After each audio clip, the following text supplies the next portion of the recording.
Now trying it out, we do get sound, but it's a bit intermittent on long wave and medium wave. We get nothing on FM. Okay, well, I've changed the transistor. You can just about see it here. That's a little black silicon transistor in place of that great big old metal germanium thing.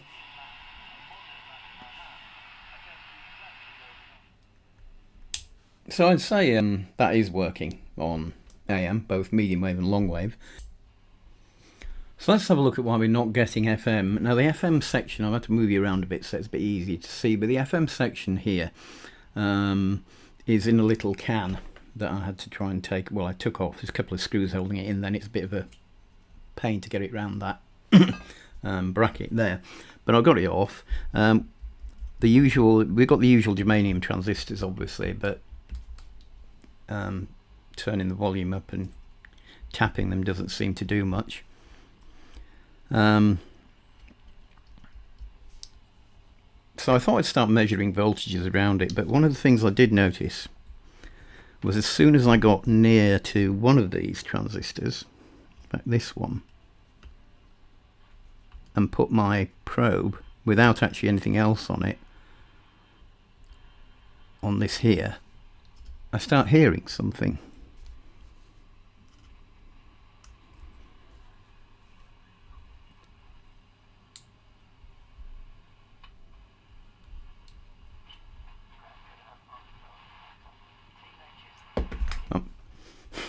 Obviously didn't put the tuning knob back on very well.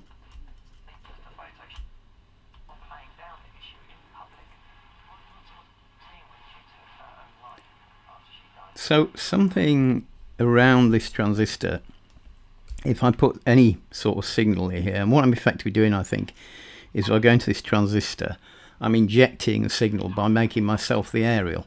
So that suggests to me that at this point, and I think I'm going to check which terminal of that transistor that is, that this transistor is probably okay and this one has probably gone, I think, on the grounds that if I inject a signal here, I get something, but not much.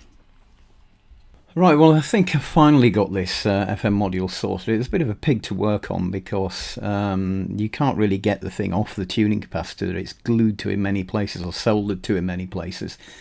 But the tracks are largely on the component side, fortunately, but it is a pain to try and solder on the component side and not make a mess of it. I've changed a couple of caps, and I eventually changed the two transistors, the germanium transistors, for silicon ones. It wasn't... Looking at the circuit diagram, these transistors here, well, at least one of them had failed. I replaced them with silicon transistors. Now, we didn't bother changing the bias because, as I said, it quite often just works if you put a silicon transistor in. We didn't bother with that for the IF transistor, which is further on and is common to both medium wave and long wave. But these ones I thought we might have more of an issue, so what I did was stuck a variable resistor in this position here and tweaked it about a bit, and in the end it didn't make a lot of difference. Even then I got it to 33k was about the optimum when if you peaked it. So I changed those to 33k resistors. There's a couple of caps looked a bit dodgy, so I replaced those. And now it seems to be working, which is good. So we've just got the challenge of putting it all back together, and it may need a bit of alignment of the FM stage because obviously we've changed caps, we've changed transistors, but we'll see about that. So in terms of alignment on the AM side, I took it to a nice quiet place, tried out a few stations on all the 3 AM bands, and it appeared to be consistently 1/4 of an inch out. Should have been a bit 1/4 of an inch to the left. So that bit is easy enough to fix. And all I did here was made a little, you won't be able to see it really, but I made a little red mark here, about 1/4 of an inch away from where that was, and moved the pointer along. Now that will work for AM because that's a systematic error. It's the same as all the AM bands. I wouldn't expect to have to tweak any of the AM adjustments, the electrical adjustments, because they've never been touched, but we have changed the components on the FM section quite a bit, so I'm expecting that to be quite a bit out of alignment. So now to put it back together and see what that looks like.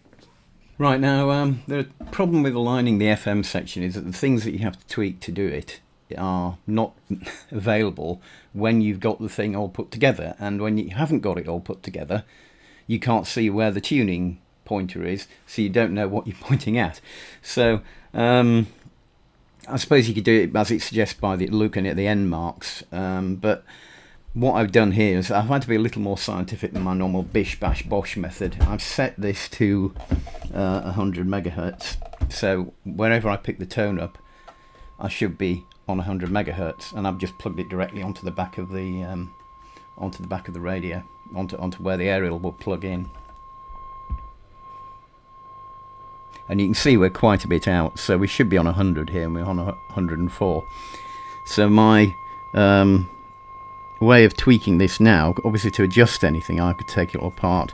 So I'm just going to say, how far are we out in by just measuring it, basically. No, we're about an inch out, just over an inch, I reckon. So if I move it, what I need to do is to make sure that I can adjust that and move the pointer by an inch, and then I should be fine. And just want to check the linearity of it as well. So if I, sorry about the tone, let's get rid of that. If I move it back down to 90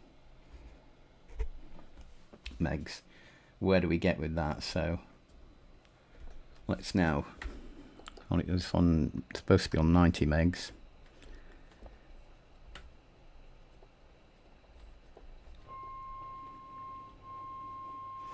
Now we haven't really, yeah, so that's 88, so that would be 90, 92, yeah. So we're about the same, we're about an inch out from where we should be. These are 2 megahertz marks, so that should be 90, that should be where it is on 90. So I reckon if we can move the pointer by about an inch to where it actually is by adjusting the electrical things, we'll be okay. Now there's a couple of other things I've noticed about this radio. One is that if I turn it on and the volume's right down, I don't know if you can hear this, but there's a sort of residual white noise that's there as soon as I turn it on. I don't have any volume on it. So I'd like to try and find out if I can do anything about that. The other thing is this tuning knob is quite difficult to fit on there. It really needs quite a push, and I wondered if in fact it's something to do with the actual tuning capacitor shaft, but actually if I take one of these off, it doesn't fit on there either. So that's another thing got to look at, and I think maybe we need to open up this spring a little bit and make it a bit less tight on the shaft. So that's another thing we can do. So I've separated this control knob from the spring that goes over it.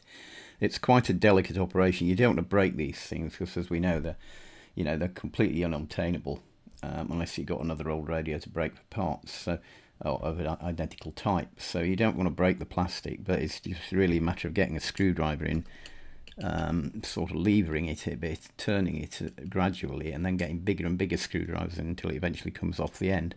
Now once we've done that, you can see that this now fits on here straight away, but now we have the opposite problem in that it doesn't grip tightly enough. And the whole point of this spring here is to make that a bit tighter, but obviously making it too tight, so we just got to try and release some of the tension in that spring, and hopefully that'll fix it. Now the problem of the white noise that was happening even with the volume turned down, I didn't get really that far on that, or wasn't completely successful on it. I had a look at the circuit, and you can see it's got a thermistor here. This is used to adjust the bias in the case, because as I said, germanium transistors are quite heat sensitive, and I thought that might be a bit noisy, but I didn't have one to change it out with. But to be honest, these things aren't really going to get hot with the sort of use I give it, so I just put a straight resistor in equivalent to the parallel of that, and that at room temperature. That seemed to make a difference to the noise, but not very much. Subjectively I thought it did, but I couldn't really measure anything. I got a bit more off it by changing this transistor here for a silicon one, but it's still there and it's still quite annoying. But the other interesting thing about this effect is I'd like to introduce you now to another radio. Now this radio is also a GEC, and you probably recognise sort of the layout of the controls, the on and off with the tone control, the volume. More wave bands are available on this. This is the GEC G820. It's a far more heavier, more substantial thing. But it's similar in some ways. As I said, the controls here are similar. It's got these sockets for tape and earphone. It's got a tuning meter. It's got a tuning knob moved to the side, which you can just about see there, and snazzy design on it. Also got an interesting thing, apart from having two shortwave bands and band spread available on both of those as well as on the medium wave. It's got this interesting design, and I'm not sure why, of having separate aerials for shortwave and FM, the telescopic aerials. The external aerial sockets for FM and AM, which used to be on here, have now moved to a single external aerial socket for both, which is on the side here. Now, I'm not sure that I'm going to do a complete video about this because there's really not much wrong with it. It's mostly cosmetic fixes, and I want to try and recreate some of the logos and things to put on here. And the other interesting feature of this, which is I think is quite cool, around the back here, you see it's a nice little leatherette panel. Here's a big reveal, you see. I'll take this off. Yes, it comes with a circuit diagram, and the circuit is almost identical to the G817. It's just got the addition of the shortwave circuitry. But then, on the back of this panel, you get a little map of the world with all the time zones, so you can tell what times you should be listening for various distant radio stations on shortwave. Not only that, but they give you a little book, which is the operating instructions and login book, and as well as telling you how to operate the thing, and it also gives you places where you can record all the exciting stations you've found across the world, which obviously the previous owner of this either didn't find any or didn't record any. The other interesting thing here is this column called log number at the end. So you put all your times in, meter band and frequency and stuff. The log number relates back to, and if I just put this away, turn it round again, the log number relates to these digits along this scale along the bottom here. And the idea was that if you found a station on, say, the 31 meter band, you might not know exactly where it is, and you can't tell the exact frequency very easily. But what you can do is say, oh, I found it at position 48. Which means that you can go back to it more reliably. Now, I'm not entirely convinced that the tuning capacitor and the tuning cord and everything would have that much accuracy, to be honest. Maybe it would when it was new, but it certainly wouldn't now, I wouldn't have thought. In fact, I'm not convinced it would have been when it was new either. Still, it's a good idea. Now, the other thing about this having exactly the same circuitry as the G817 is, and I don't know if you can hear that, but it has exactly the same noise problem as the G817. Now, that being the case, maybe I'm chasing the impossible here, because, you know, I'm trying to say what's wrong with this circuit, and it might just be that it's just not a brilliant design, and that they're all noisy like that. That's how it was made. Another thing that gives me a clue that this might be the case is I don't have the manufacturer's data. They didn't have it on the website. The manufacturer's service data for the G820, but what they did have was an extract from the Radio and TV Servicing Handbook, which is a publication that all the repair shops used to subscribe to.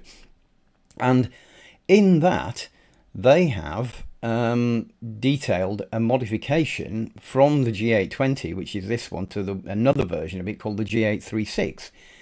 And in the G836, they actually replaced this transistor with silicon and not this one. So maybe that's what I should do. But also in doing that, they've changed these values quite a bit. So, you know, 470 ohms to 10k. What's this one here? 47k to 3.3 meg. These are quite big changes. So these changes weren't just because you put a silicon transistor in instead of a germanium transistor. You could expect, as we've seen previously in the video, some changes. But this looks like a total redesign of this part of the circuit. And I wonder if that's because they acknowledge this noise problem and if that would improve it. So I might try doing these mods to one or the other of these radios, but that's an issue for another day, I think. So I thought we'd finish by having a listen to the repaired radio on its various bands. I left them in water without much hope. Suddenly, however, tiny water roots are appearing. To Fred midway through the West Ham half. Manchester United looking confident in their play, but they're forced all the way back.